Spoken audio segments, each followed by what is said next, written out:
So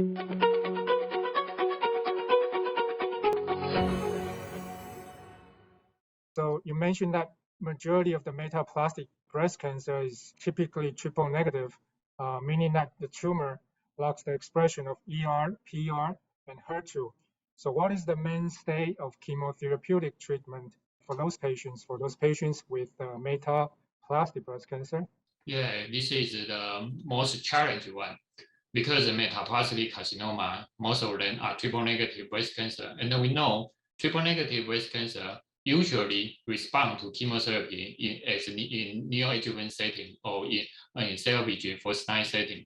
However, prior studies have already shown that metaplastic carcinoma has a very low PCR rate to neoadjuvant chemotherapy in early stage setting, and also low objective response rate in metastatic setting. For early stage metaplastic carcinoma, currently NCCN guideline does not have specific treatment recommendation for metaplastic carcinoma.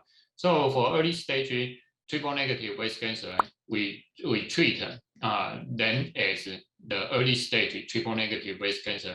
And although we know that maybe this is not the best strategy, but however, so far, according to the current guideline, we still need to follow the guideline treatment.